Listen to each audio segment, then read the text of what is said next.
Bonjour, vous êtes sur la chaîne Volna avec Sergei Saifulin. Aujourd'hui, on va voir l'enchaînement recul en défense. L'enchaînement tactico-technique recul en défense. Ne t'inquiète pas de la terminologie, tout est très simple. Maintenant, on va voir quand et avec quelles conditions doit-on appliquer l'enchaînement recul en défense. Première condition, l'adversaire ne peut pas organiser l'attaque. Le ballon, après réception ou en défense, sort du terrain. C'est alors quasiment impossible de faire une passe de qualité pour terminer l'action en attaque.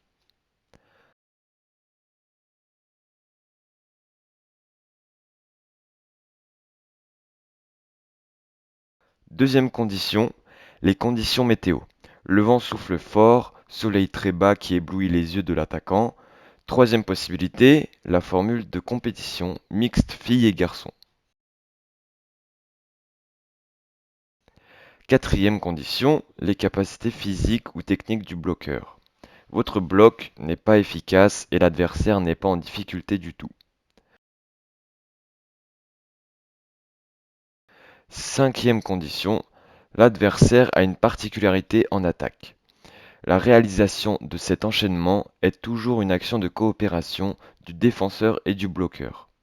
Je vais distinguer 4 phases de cet enchaînement. Recul en défense.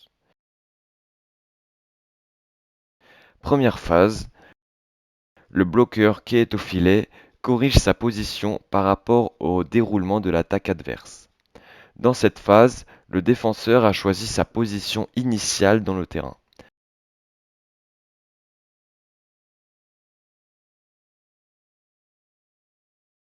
Deuxième phase, le bloqueur se prépare au bloc. En prenant ses bras, en baissant les épaules et en pliant les genoux, il est prêt à sauter au bloc. Le défenseur peut perturber l'équipe adverse avec des mouvements du corps trompeurs, gauche, droite ou se déplacer dans une autre zone du terrain. Troisième phase, le bloqueur prend la décision de sauter au bloc ou de reculer en défense, vers le fond du terrain ou le long du filet. Cette décision est la clé de cet enchaînement technico-tactique, recul en défense. Le défenseur s'adaptera toujours à la décision du bloqueur. Il se placera à gauche, à droite ou vers la zone non couverte. Quatrième phase, le bloqueur se recule en défense au fond du terrain, le défenseur se déplace dans la zone libre. Maintenant, on se focalise sur la troisième phase, phase de décision du bloqueur. J'ai choisi l'exemple d'un extrait du match Allemagne-Russie au Mexique, troisième étape du World Tour. On va regarder une situation standard. Bonne réception et bonne passe, les attaquants se concentrent sur la balle et ont perdu la vision du bloqueur. C'est à ce moment que la balle arrive pour l'attaque. On va regarder la quatrième phase. Si tu as de bonnes capacités de déplacement, il est possible de prendre la décision un peu plus tard. Et inversement, si tes capacités sont moins bonnes. Il faut démarrer le déplacement plus tôt, mais l'adversaire peut découvrir l'absence de bloc, sans oublier que le passeur adverse peut annoncer cette absence de bloc par un cri solo. Le mouvement, déplacement, les capacités d'explosivité et d'impulsion sont spécifiques pour chaque joueur. Les mains, quand on recule en défense, doivent être en position haute, sinon il n'y aura pas de temps pour se préparer. Regardons comment les joueurs de haut niveau réalisent cet enchaînement.